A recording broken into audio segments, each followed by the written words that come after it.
Hi, this is Dr. Joe Green, head pastor of St. Paul's Missionary Baptist Church located in Harrisburg, Pennsylvania, also the founder of the 2019 movement, and I want to share a couple of thoughts with you. You know, um, I see what's going on in the world, and I think a lot of people are not really interpreting things or looking at them long term. In order for us to really understand what is happening now, you have to look at things from a historical perspective. You know, um, with this pandemic and a lot of the events that are happening, I think a lot of people are so motivated by fear that they're not looking at the bigger picture. I witness across the country, there's a lot of people that are protesting to open the nation back up. And, there's a lot of people that are pushing back. And most of the people that are pushing back is based on fear. Here's what you need to understand. First and foremost, is that just because the government opens up per se the states and the different municipalities doesn't mean that you are forced to go and to put yourself in a place of danger. You still have the right, you still have the opportunity as a free person to either participate or not participate. You always had that right. But most people that are against the protesters are losing sight of the bigger picture. What do I mean by that? I mean that we have to live life moving forward, right? So if this thing drags out longer, you say a couple of months, 6 months or so, think about what it's going to do to the lives of the people. First of all, I heard a person describe the fact that suicide rates are skyrocketing through the roof. There's something that happens when we are isolated as human beings because we're not meant to be isolated. We're meant to be social creatures. And so just the fact that we're isolated not only raises the level of depression in people, it actually lowers your immune system and makes you more susceptible to getting sick when you are deprived of human interaction. When you're deprived of hope, then people will get into a depression. High levels of alcoholism, drug use, and all that other stuff is being reported because that's a natural result of human beings not being able to function as they normally would. And before I go any further, let me explain something to you. A lot of people keep calling this a democracy. We don't live in a democracy. We live in a representative republic that is governed by the rule of law. I'm going to say that again. We, in the United States, that's why in the Pledge of Allegiance it says the republic. It talks about the republic, right? And for the republic for which it stands, so we live in a representative republic that's governed by the rule of law. That's a very important distinction because a democracy, which is what we're not a democracy, you only need 51% of the people to vote on something to make it law. But in a representative republic, we are governed by the rule of law, which means our constitution is our final authority from a governmental standpoint, from a legal standpoint. That is so important because we need to understand that based on the Constitution and the Bill of Rights, a political leader in America, whether it's the president, a governor, a mayor, or whatever, have certain rights that they can't that they are I'm sorry they that we have certain rights that they can't infringe upon. So again, going back to Civics 101, the Constitution tells us that, or I should say, the Bill of Rights. It tells us that we hold these truths to be self-evident, that all men are endowed by their Creator with certain inalienable rights. That word inalienable means you can't infringe upon it, you can't violate it, you can't suspend it, you can't do any of those things because of the fact that those rights are not derived from government, they're derived from God. I'm going to say that again. There are certain laws, I'm sorry, there are certain rights that we have as human beings, as individuals, that don't come from the government, so the government has no authority over them, right? Life, liberty, and the pursuit of happiness. The First Amendment, and I've been making videos. I ask you to please subscribe to my channel. I've been making these videos recently over the last few weeks because I've been really led to make these videos to bring awareness, to educate, and to elevate. Because I see so much misinformation, I see the media promoting an agenda that because most of us don't challenge it and most of us don't educate ourselves, we're complying with illegal things and therefore putting ourselves in jeopardy as a group, as a whole. So again, when we understand that the Bill of Rights tells us that we have certain inalienable rights that are endowed by our Creator, the founding fathers understood that. When you understand the First Amendment of the Constitution says that there's certain that we have the right to free speech, we have the right to of religion, we have the right of redress, we have the freedom of the press, and we have the freedom to assemble together peacefully. Those are inalienable rights that were given to us by God, and the government does not have the authority to infringe on those rights. That's Civics 101. Now, I know what a lot of people will probably say. They'll say, well, what about the fact that this is a public emergency? It really isn't. They are skewing the numbers when you understand that this pandemic, which, anyone, our prayers and our condolences go out to anyone who has lost someone during this time, especially if it's because of the coronavirus or anything like that. Our prayers and our thoughts are with you. But when you look at the bigger picture, again, we're very narrow sighted, and when we're narrow sighted and operating in fear, we lose the bigger picture. So, what do I mean by the bigger picture? When you look statistically, this is not, 80% of the people that get this virus don't even show symptoms, right? People don't even know that they're sick. Um, I believe 70% of the people that died from this were in senior homes, or they were elderly, right? Of very advanced age. You figure another 10 or 15%, I think it is, that passed, they had some kind of other comorbidity. So diabetes, obesity, some type of lung disease or some type of compromised immune system. So when you look at it from that perspective, to the average healthy person, this is not a very dangerous disease. And the reason I say that that's so important is because they have us locked in under the guise of the high level of danger of this particular disease. And I know what another thing that is said a lot is that, well, if you're young and you're healthy and you go out and you get exposed to it, then you could be a risk to someone who is high risk. So that's why it is important in those situations to practice social distancing, practice the proper precautions, right? When you're dealing with people that are high risk. But healthy people shouldn't be locked down. They shouldn't be forced not to go certain places. And especially when you think about going to a beach or a park, the government absolutely should have no authority over a beach or a park because they are absolutely made by God. The government didn't make parks or beaches, and so therefore they shouldn't be able to have jurisdiction over them. But the second part of this, when we look at the government and look at the Constitution, is that it states that the government derives its just powers from the consent of the governed. It means that our government is empowered by us, we the people. It's a government of the people, by the people, and for the people. Our government has no authority that we don't give it. And so when you comply with these governmental rights, you are actually giving consent to them to lock you down, which means if you don't give your consent, that government has no authority over you. That's important to understand as we move forward in this talk. I think it's so important for us to look at this from a historical standpoint, to understand the basis for what we're here. We are governed by the rule of law. Because we're governed by the rule of law, and this is not a democracy, it means that our Constitution is the final say in understanding our rights. Now, the reason I say understanding our rights, because I want to be clear again that it's not about our given rights. The government is not giving us rights. But the Constitution confirms that we have certain rights that the government has no authority over.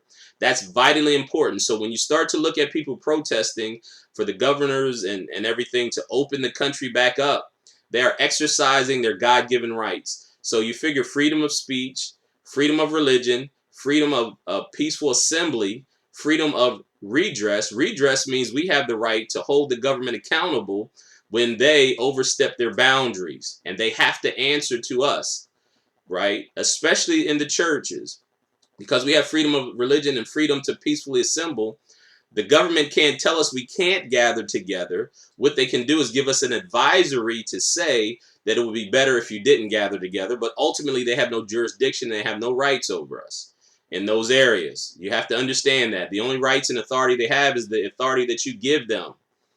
I need you to understand that, because a lot of people are missing that. A lot of people say, yeah, but the governor said they don't have that authority. They're overstepping their boundaries. It would be like me telling you that you can't come out of your house, right? It'd be like me going to my neighbors and say, I'm telling you, you cannot go out of your house. You need to stay in your house. My neighbor can look at me and be like, get out of here. What are you talking about? And leave their house. I have no authority over them to tell them whether they can leave their house or not. So therefore, I can't infringe upon that. I can't I have no authority over them. And that's the same as the government. The government has no authority over you if you're not breaking the law, right? The 13th Amendment freed the slaves except for those who are breaking the law, right? Committing a crime. But ultimately, if you're not committing a crime, if the crime is that you are peacefully gathering together, that is a constitutional right that the government cannot impose any laws to impede that law, right? Now let's move forward. Why is this so important? This is so important because what is happening here, we're moving into this one world totalitarian governmental system.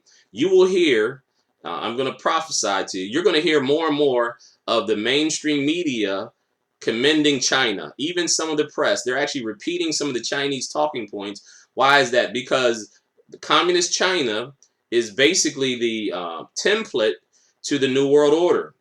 I'm going to say that again. Communist China, the government of Communist China, is a template to the New World Order. As a matter of fact, the framers of the New World Order are the ones who influence the government of China now. Now, I'm going to show you. I'm going to break it down before you say, well, I don't know. I don't know. Now, Vladimir Lenin, which was one of the first people of the Russians, they called the Soviet Union. It was a Soviet Socialist Union of Soviet Socialist Russia, right? Vladimir Lenin, he is quoted as saying, the goal of socialism is communism. You have to understand that socialism is simply a bridge to bridge us to communism. And so what happens is, if you understand the Russian Revolution, the Tsars, right, the Bolshevik Revolution, that they overthrew the Tsar's government, and then the Soviet Union came into play, and Vladimir Lenin took control, that was a bloody revolution, right? And so the powers that be, those who ultimately want to control the world and have a one world governmental system, those who have the philosophy of Lenin and Karl Marx and Friedrich Engels. Friedrich Engels and Karl Marx wrote the Communist Manifesto, right? They had a blueprint on how they wanted to take over the world and to assert themselves in a place of authority, because they believed that they were the ruling class and that the ruling class should rule over the masses.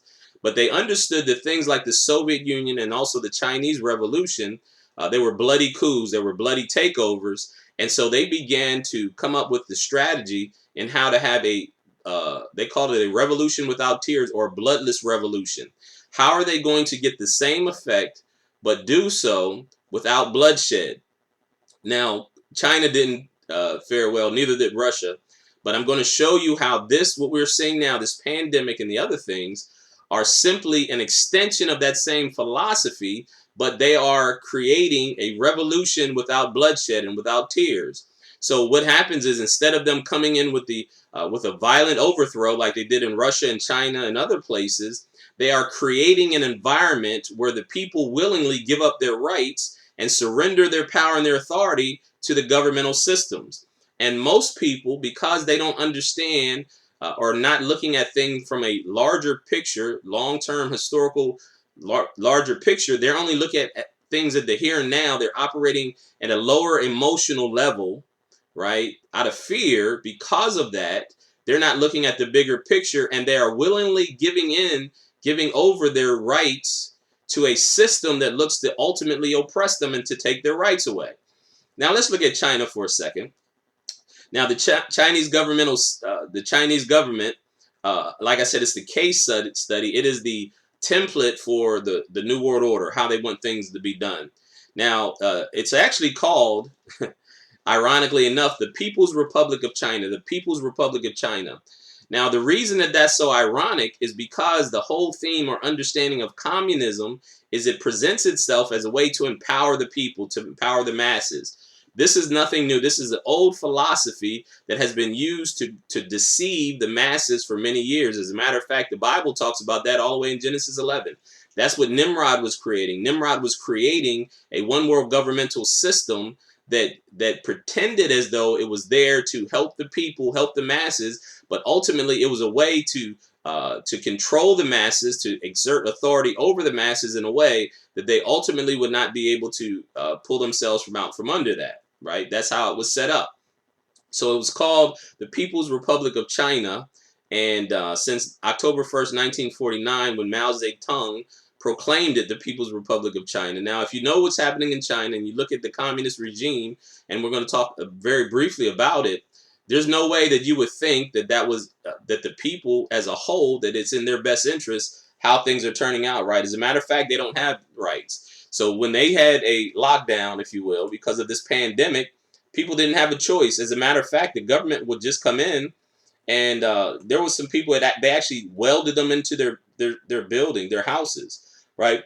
They wouldn't let them go, and if they did go, they went under threat of being locked up, being incarcerated, right? Throwing in some kind of detention camp or something like that. A couple of months ago, I was down in Washington, D.C. at an event. And at this event, I met these people that's called the Uyghurs. If you get a chance to look up the Uyghurs in China, let me see. I always mess up the spelling. Let me see if I can get the spelling for you. But look up the Uyghurs. They are Muslims in China, and millions of them are being detained right now under the communist regime.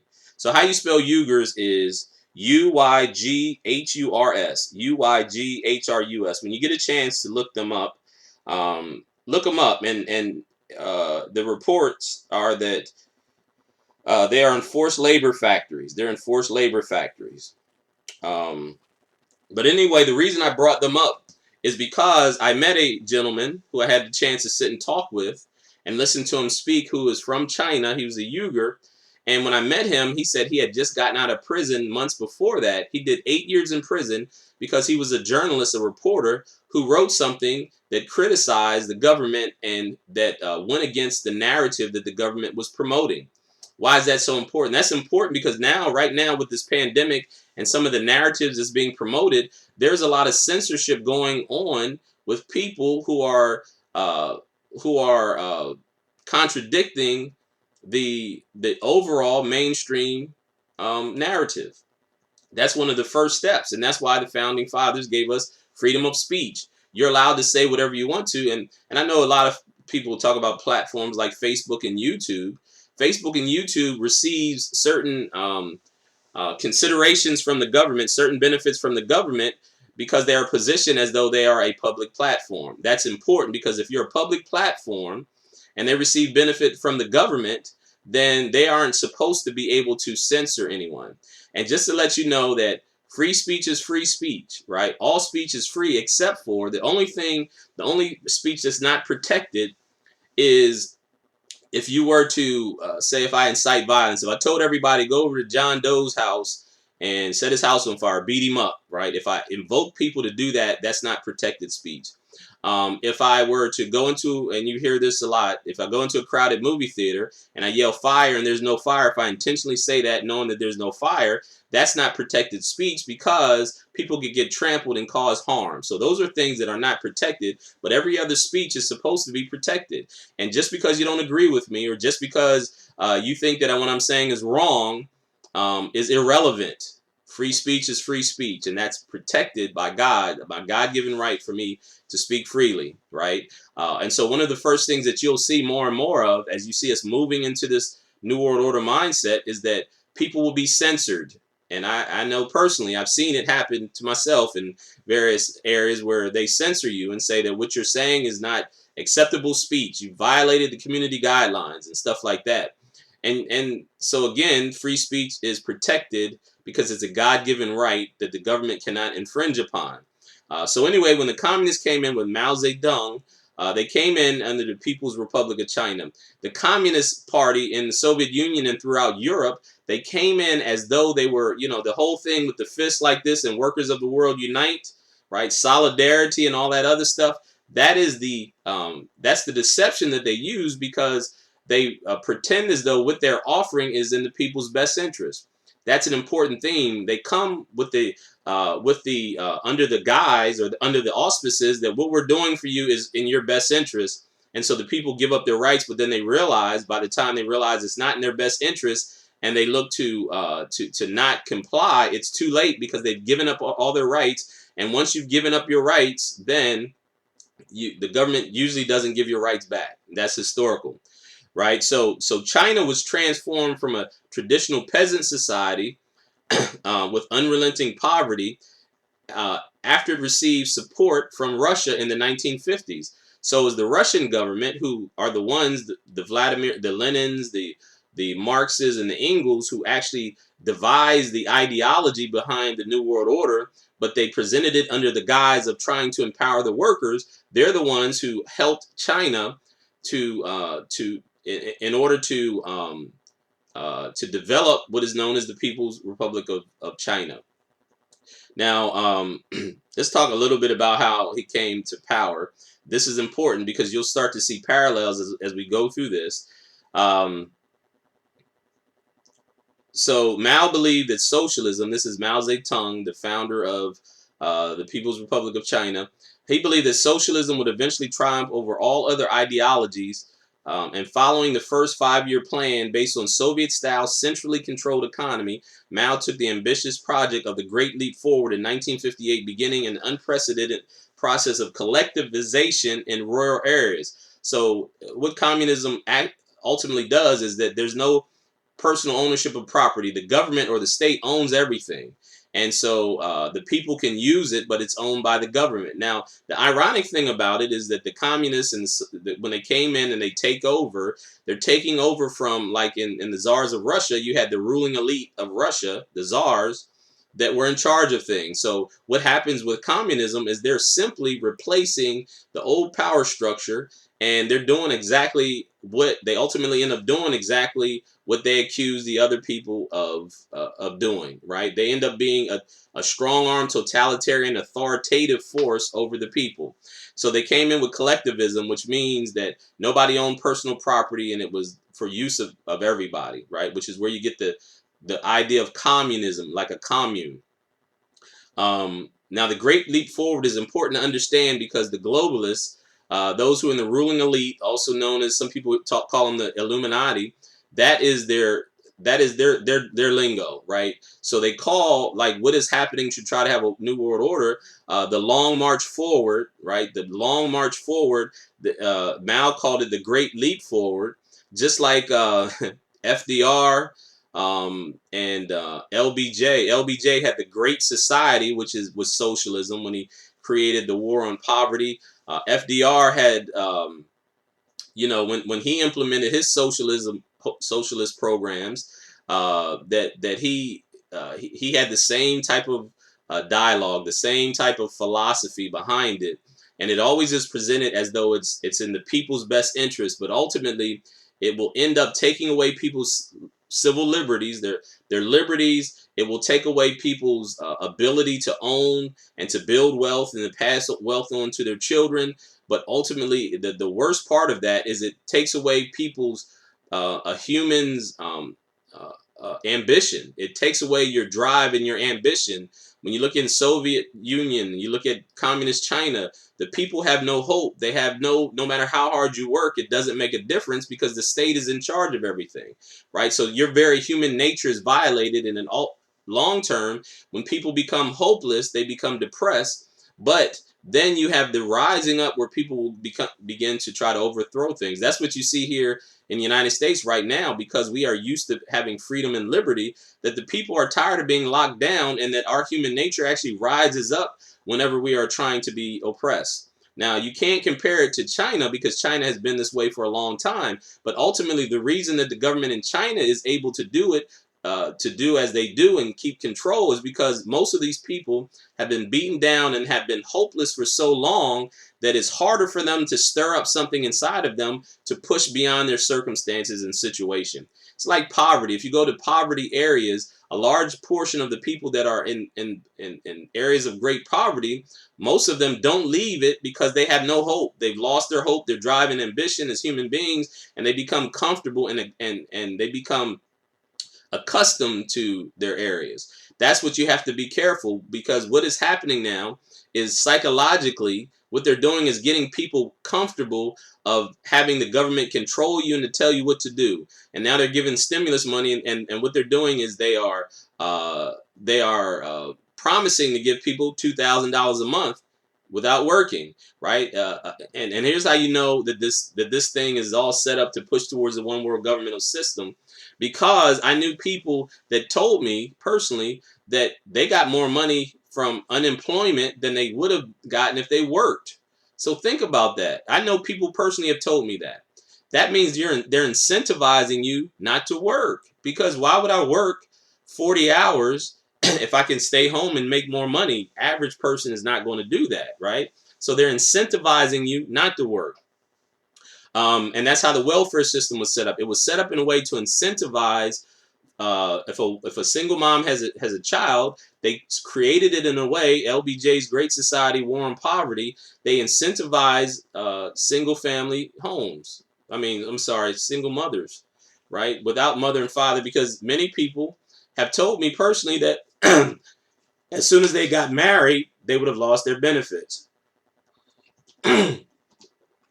Excuse me. So it incentivized broken families, right, and fatherless homes, and it was created that way intentionally. Now, here's the other downside of that. The implementation of Maoist thought in China may have been responsible for the deadliest famine in human history, in which 15 to 45 million, are you ready for that? 15 to 45 million people died due to starvation and epidemics. Starvation and disease, 15 to 45 million people. Now, in order to implement that, they impose social orthodoxy and rid China of old elements or the old way of thinking. At the same time, serving certain political goals, Mao began the Cultural Revolution in May of 1966. Attempting to return to the center of political power in China, the campaign was far-reaching into all aspects of Chinese life. Estimated death tolls ranges from tens of thousands to 20 million. Possibly 20 million people died as he implemented his Cultural Revolution. In the 1960s, relations between China and the Soviet Union became deeply strained, largely due to their different interpretations of Marxism and Leninism. So Marxism and Leninism were both the philosophies between the Soviet Union and China. They just argued about the interpretation. And again, socialism is a segue. So what we're entering into now is socialism. So socialism is when the government redistributes wealth according to the people's needs. So what they're doing now is they're telling people that we're going to give you a stipend, we're going to pay money, we're going to give you money, right? You can just sit at home and we're going to pay you money. But what happens is you're going to be giving up your individual rights in order to receive that. And long term, if this lockdown were to continue and business stay closed, these businesses are going to go away forever. You're going to have the middle class gone eventually. And then you're going to have a huge amount of people that are dependent on the government. But think about this. How can the government take care of a large amount of people? They're going to have to tax the other people, right? They're going to have to tax the people who are working, which means now you're putting these people in a certain level of bondage as well, because when you increase taxation to such a high level, in order to pay for other people, there's going to be a lot of resentment, right? That's how you stir up controversy. That's how you get like civil wars. That's how you get the people fighting against each other. And ultimately, when the government has the people and different people groups fighting against each other, then they're able to assert even more authority over the masses under the guise of public safety. The Cultural Revolution severely damaged the rule of law, as well as traditional Chinese culture and moral values. That's important. Like I said earlier, that we are governed by what? The rule of law. We are a representative republic that's governed by the rule of law. The Cultural Revolution severely damaged the rule of law, as well as Chinese culture and moral values. So moral values go out the window. So one of the things that they do is they encourage hedonism and the lack of moral values as a way to control the masses. It reads, when the Cultural Revolution hit, that massacres took place across the country while massive cannibalism also occurred. The people were so desperate that some people even resorted to cannibalism, right? So, and I've been saying this a while, we're not being far-sighted, because think about this. If you saw in the very beginning of this pandemic how people were fighting over toilet paper and hand sanitizers, there were people that actually got violent over these things. What do you think will occur when there's a shortage of food, or that people can't afford to feed their family and feed their children? What do you think is going to happen then? It's going to be even more violent, because if you're fighting over toilet paper, imagine when you're fighting over feeding yourself, or more importantly, feeding your children. right? What would you resort to? Think about the average person. What would you resort to if your children are at home hungry? There's some people, there's no limit to what they would do, right? These are a natural progression when these things occur. And so you have to realize that the powers that be understand that. They understand what would happen if you have a long-term shutdown. It's a natural evolution. And if you don't believe that, then you're being naive. If you don't believe the fact that eventually that people will not continue to lock themselves in if they can't provide for themselves, that a lot of people are going to be stirred up, and there's going to be a pushback, and that pushback will be severe when it does happen. Um, so so again, when they come, these things are, from a historical standpoint, you have to look at the blueprint. You got to realize that the powers that be have studied these things, and they study psychology, which is why what they're doing is implementing the plan as they're doing it. Now, so what do we have now? As I said earlier, the government has locked everyone down under the auspices of keeping the public safe. The people are dissenting, the people with dissenting opinions that vary from the mainstream narrative are censored or marginalized. Now, this is what happened during the Cultural Revolution. um, it says higher education was halted during the Cultural Revolution while scientific researchers were seriously affected, as many scientists were persecuted, killed, or committed suicide. Why did they do that? They did that because these intellectuals that wanted to warn the people or disagreed with the narrative were persecuted, killed, or many of them were so distraught that they committed suicide. Um, Mao and the Communist Party also exported the ideology of socialism and socialist revolution to other parts of the world, especially in Southeast Asia, under the support of Mao and the CPC, the Communist Party, the Chinese Communist Party. Pol Pot and Khmer Rouge conducted the Cambodian genocide, which killed 1.5 to 2 million people in just 3 years. So everywhere this type of overthrow happens, there's either bloodshed, there's some type of bloodshed, but most definitely there's oppression, and there's the violation of people's human civil rights. Um, the government right now in America is violating the rule of law with unconstitutional edicts that violate our civil liberties. The government is promising to keep the people safe and to provide all their needs, like with the stimulus packages and things of that nature. This will cause massive governmental dependency and destruction of the middle class in a way that will widen the gap tremendously. There will be massive poverty, or if you live, think about the average family. The average family can't live on $2,000 a month, right? How are you going to live? Where are you going to live at? How are you going to pay rent? You're not going to be able to get certain things, and you would be limited to that $2,000 a month, right? Because you're not going to be able to go out and to do business as you've been doing it. Now, as I said earlier, as a pastor, I'm always going back to the Bible, because this is not a new strategy of the enemy. This is not a new philosophy. It's an ancient philosophy.